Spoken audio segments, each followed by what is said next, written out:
Assalamualaikum warahmatullahi wabarakatuh. Salam sejahtera semua bagi kita semua. Hari ini kita akan melakukan perkuliahan secara online, secara daring, ya.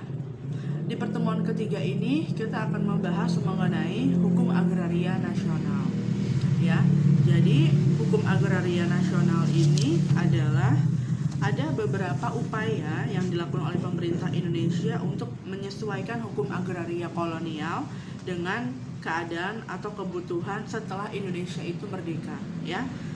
A. Menggunakan kebijaksanaan dan tafsir baru, kemudian penghapusan hak-hak konversi, penghapusan tanah partikelir, perubahan peraturan persewaan tanah rakyat, kemudian peraturan tambahan untuk mengawasi pemindahan hak atas tanah, kemudian peraturan dan tindakan mengenai tanah-tanah perkebunan, kenaikan kanon sijen dan larangan penyelesaian soal pemakaian tanah tanpa izin.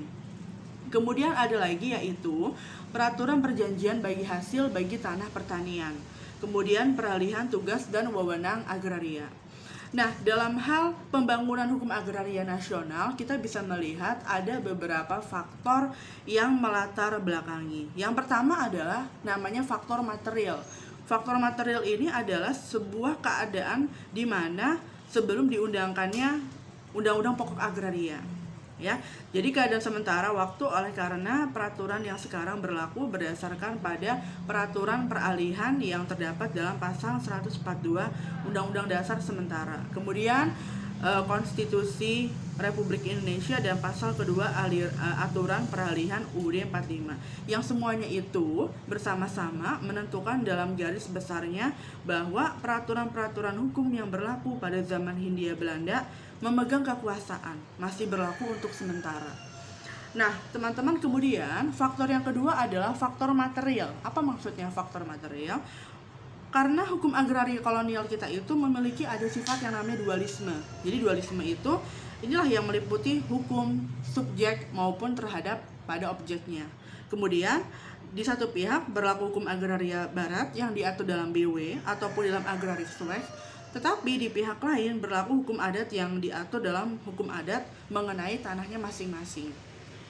Nah, menurut subjeknya, hukum agraria barat ini berlaku bagi orang-orang yang tunduk kepada hukum barat. Di sisi lain, hukum agraria adat berlaku bagi orang-orang yang tunduk pada hukum adat.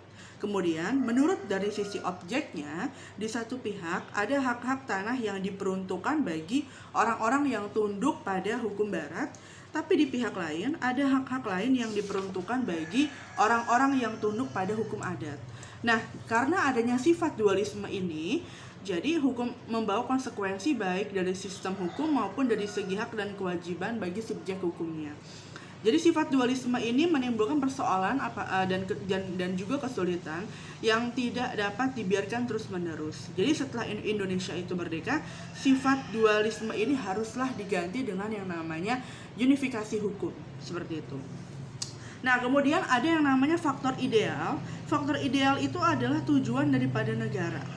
Jadi intinya adalah tujuan hukum agraria kolonial itu sebenarnya dia tidak cocok dengan negara Indonesia yang tercantum dalam alinea keempat pembukaan UUD 45, ya, dan tujuan penguasaan bumi, air, dan kekayaan alam yang terkandung di dalamnya seperti yang tercantum di dalam pasal 33. Nah, kan kalau hukum agraria kolonial itu dibuat dengan tujuan untuk kepentingan, ya, keuntungan, kesejahteraan, kemakmuran pemerintah Hindia Belanda, sedangkan kalau hukum agraria nasional dibuat dengan tujuan mewujudkan kesejahteraan dan kemakmuran yang sebesar-besarnya bagi seluruh rakyat Indonesia, ya.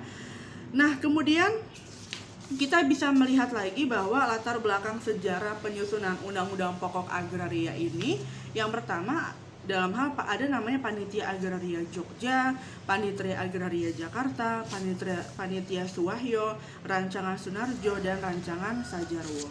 Nah, kemudian semenjak Undang-Undang Pokok Agraria sebagai hukum agraria nasional, ini merupakan latar belakang kenapa UPA itu diundangkan, merupakan pelaksanaan daripada pasal 33 ayat 2 UUD 45, ya. Jadi kemudian dinyatakan dalam pasal 2 ayat 1 atas dasar ketentuan dalam pasal 33 UUD 45 termasuk bumi, air, dan ruang angkasa, termasuk kekayaan alam yang terkandung di dalamnya. Pada tingkatan tertinggi dikuasai oleh negara. Jadi dalam hal ini UPA memiliki dua substansi, baik dari segi berlakunya, yaitu tidak memberlakukan lagi atau mencabut hukum agraria kolonial. Kemudian yang kedua adalah membangun hukum agraria nasional. Jadi menurut pendapat dari Pak Budi Harsono, dengan berlakunya UPA maka sudah terjadilah perubahan yang fundamental terhadap hukum agraria di Indonesia, terutama hukum di bidang masalah pertanahan. Jadi setelah UPA itu diundangkan, terjadilah yang namanya perombakan hukum agraria di Indonesia seperti itu. Nah, jadi dalam hal UPA menyatakan pula dalam konsiderasinya ada perkataan berpendapat bahwa hukum agraria itu harus didasarkan kepada hukum adat ya tentang tanah. Kemudian haruslah sederhana, kemudian menjamin kepastian hukum, tidak mengabaikan unsur-unsur pada hukum agama, sampai dengan melaksanakan pula dalam ketentuan yang diatur dalam pasal 33 UUD 45. Nah, kemudian setelah adanya hukum agraria yang baru, otomatis ada beberapa peraturan atau keputusan yang dicabut oleh Undang-Undang Pokok Agraria. Seperti satu yaitu Agraris Wek, ya, peraturan-peraturan mengenai domain verklaring, ya. Kemudian Koning Besluit atau keputusan raja. Kemudian adalah buku kedua hukum perdata sepanjang mengenai bumi, air, ya, kekayaan alam yang terkandung di dalamnya, kecuali ketentuan yang mengatur masalah hipotek. Nah, kemudian setelah itu di dalam hal ini kita bisa melihat tujuan kenapa Undang-Undang Pokok Agraria itu diundangkan. Ya, jadi tujuannya adalah satu, meletakkan dasar-dasar bagi penyusunan hukum agraria nasional yang merupakan alat untuk membawa kemakmuran. Nah, kemudian wilayah Indonesia itu terdiri dari bumi, air, ruang angkasa, dan kekayaan alam yang terkandung di dalamnya. Kemudian bumi, air, dan ruang angkasa dan kekayaan alam yang di dalamnya merupakan kekayaan nasional. Nah, kemudian hubungan antara bangsa Indonesia dengan bumi, air, dan kekayaan yang terkandung di dalamnya tidak dapat diputuskan oleh siapapun. Nah, kita bisa melihat di sini ada beberapa asas-asas yang terkandung di dalam Undang-Undang Pokok Agraria, yaitu yang pertama adalah asas kenasionalan, bahwa asas nasional ini seluruh wilayah Indonesia adalah kesatuan tanah air. Kemudian asas pada tingkatan tertinggi yaitu bumi, air, ruang angkasa, dan kekayaan alam yang terkandung di dalamnya dikuasai oleh negara. Jadi kita bisa melihat asas ini di dalam pasal 2 dikatakan bahwa atas dasar ketentuan dalam pasal 33 Undang-Undang Dasar dan hal-hal sebagaimana yang dimaksud dalam pasal 1, bumi, air, dan ruang angkasa termasuk kekayaan alam yang terkandung di dalamnya dan pada tingkatan tertinggi dikuasai oleh negara. Nah, kemudian asas mengutamakan kepentingan nasional dan negara yang berdasarkan atas persatuan bangsa daripada kepentingan perseorangan ataupun kepentingan golongan, ya. Jadi kita bisa melihat asas ini dalam pasal 3, yaitu pelaksanaan hak ulayat dan hak-hak yang serupa itu dari masyarakat hukum adat sepanjang menurut kenyataannya masih ada, harus sedemikian rupa sehingga sesuai dengan kepentingan nasional. Kemudian asas semua hak atas tanah mempunyai fungsi sosial. Kemudian asas hanya warga negara Indonesia yang dapat memiliki status tanah dengan hak milik. Kemudian asas persamaan bagi setiap warga negara Indonesia. Kemudian asas tanah pertanian harus diperkerjakan atau diusahakan secara aktif.